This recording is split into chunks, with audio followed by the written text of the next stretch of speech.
Capítulo 32. Raf.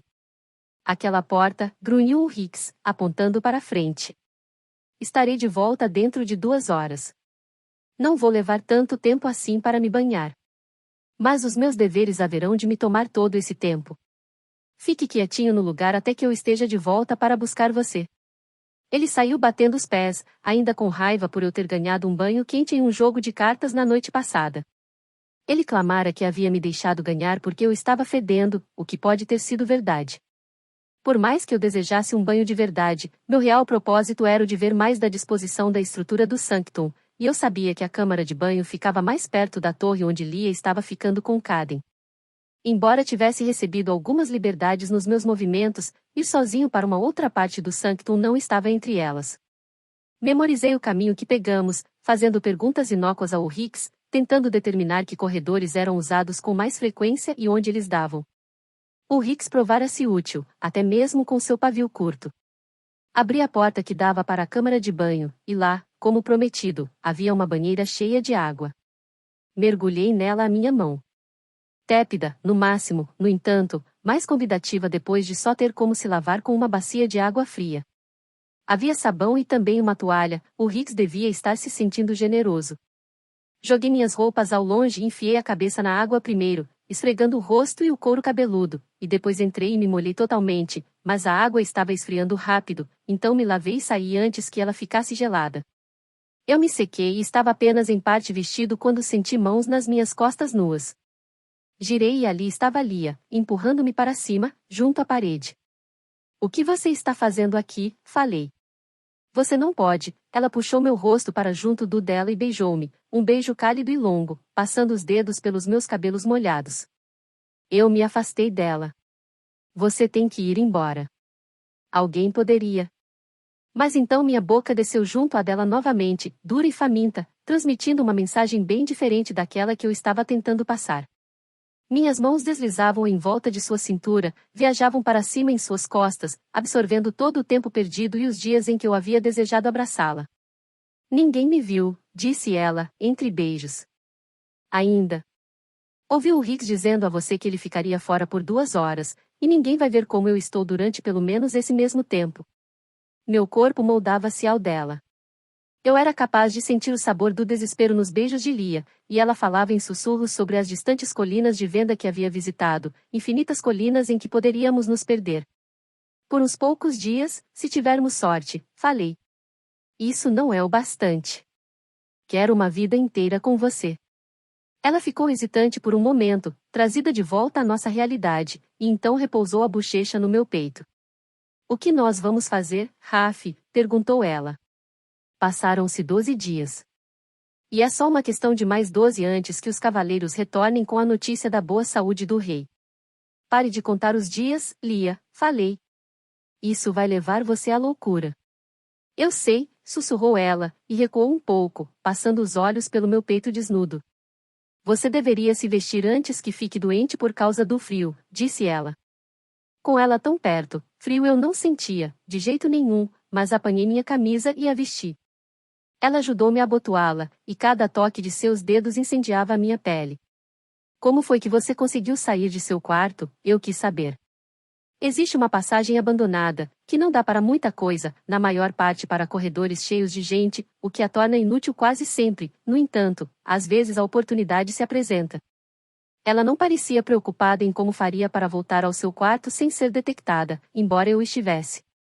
Ela levou um dedo aos meus lábios e me disse para parar, falando que tínhamos pouco e precioso tempo juntos, e que ela não usaria preocupando-se com isso também. "Eu já disse a você que sou boa nisso de entrar e sair furtivamente", ela falou. "Tenho anos de experiência." Tranquei a porta e movi baldes vazios de cima de uma cama para o chão para que ela pudesse sentar-se. Nós nos atualizamos, um ao outro, em relação ao pouco que sabíamos. Ela aninhou-se em meus braços, contando-me sobre a viagem pelo interior de Venda e sobre como as pessoas lá eram simplesmente como quaisquer outras, pessoas tentando sobreviver. Ela disse que eles eram bondosos e curiosos e nada parecidos com o conselho. Eu disse a ela o que havia aprendido sobre os caminhos com o Hicks, mas me contive e não lhe contei sobre algumas coisas que eu andara fazendo, especialmente sobre as armas que eu havia conseguido esconder. Eu tinha visto o fogo nos olhos de Lia quando ela falou sobre conseguir uma arma furtivamente das carretas no Sanctum. Ela havia testemunhado a morte brutal de seu irmão, e eu não poderia culpá-la por querer vingança, mas não a queria pegando uma faca ou uma espada antes que fosse o momento certo. Ela empurrou-me pelos ombros para que eu ficasse deitado, e eu puxei-a comigo, minha cautela desintegrando-se. Eu a queria mais do que a vida em si. Ela olhou para baixo, para mim, e tracejou com o dedo ao longo do meu maxilar. Príncipe Rafert, disse ela, de forma curiosa, como se ainda estivesse tentando apanhar a realidade de quem eu era. Jackson, é assim que me chamam lá em Dalbrek. Mas eu sempre o chamarei de Raf. Você está decepcionada porque não sou um fazendeiro? Ela sorriu. Você ainda pode aprender a cultivar melões. Ou talvez nós possamos cultivar outras coisas, falei, puxando-a para perto de mim, e nós nos beijamos de novo, e de novo. Lia, sussurrei por fim, tentando trazer nós dois de volta à razão, temos que tomar cuidado. Ela pressionou a testa dela na minha, em silêncio, e depois se aninhou novamente junto ao meu ombro, e nós conversamos, quase como tínhamos feito na nossa última noite juntos em Terravin, porém, dessa vez eu contei a verdade a ela. Meus pais não estavam mortos. Eu contei a ela como eles eram e um pouquinho sobre Dalbrek. Eles ficaram com raiva quando fugi do casamento? Meu pai ficou furioso. Minha mãe ficou com o coração partido tanto por mim quanto por ela mesma. Ela estava ansiosa para ter uma filha. Ela balançou a cabeça. Raf, eu sinto. SHHHH, não diga isso. Você não deve um pedido de desculpas. E então eu contei a ela o restante, que nunca me havia sido proposto como um casamento de verdade e que meu pai tinha até mesmo sugerido que eu arrumasse uma amante depois do casamento se a noiva não fosse adequada para os meus gostos. Uma amante? Bem, que romântico, não? Ela apoiou-se em um dos braços para olhar para mim. E quanto a você, Raf, disse ela, mais baixinho. O que você pensou quando eu não apareci? Voltei meus pensamentos para aquela manhã, à espera no claustro da abadia, juntamente com todo o gabinete de Dalbrek, puxando meu casaco. Nós tivemos que cavalgar a noite toda, atrasados por causa do tempo, e eu só queria acabar logo com aquilo. Quando chegou até mim a notícia de que você tinha partido, fiquei surpreso, falei. Essa foi a minha primeira reação.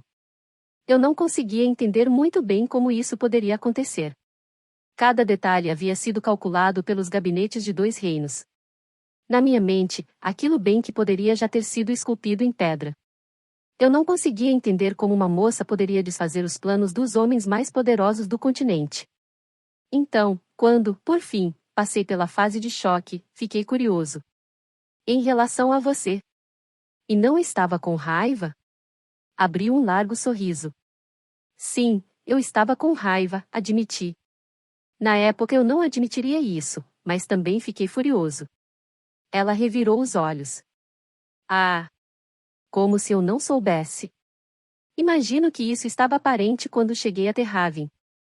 No minuto em que você entrou naquela taverna, eu sabia que você era encrenca, príncipe Rafert. Entrelacei os dedos pelos cabelos dela e puxei-a mais para perto de mim. Pois pensei o mesmo de você, princesa Arabella. Com os lábios dela pressionados junto aos meus, eu me perguntava se chegaria um dia em que não teríamos que interromper nosso tempo juntos, mas eu estava ficando preocupado em relação ao Hicks. Eu achava que ele estava fora por quase uma hora, e não queria arriscar-me caso voltasse mais cedo. Quando a afastei de mim, ela me prometeu que sairia dentro de 5 minutos. 5 minutos mal é tempo suficiente para beber uma cerveja Ale, mas enchemos esses minutos com recordações de nosso tempo em Terravin. Por fim, eu disse a Lia que ela teria que ir embora. Olhei para fora da porta primeiramente para certificar-me de que o corredor estava vazio. Ela tocou na minha bochecha antes de sair e disse, algum dia nós voltaremos a Terravin, não é, Raf? Voltaremos, sussurrei, porque era isso que ela precisava ouvir, mas, enquanto a porta se fechava atrás dela, eu sabia que, se algum dia conseguíssemos sair dali, eu nunca a levaria a qualquer outro lugar que fosse em Morrigan, nem mesmo Terravin.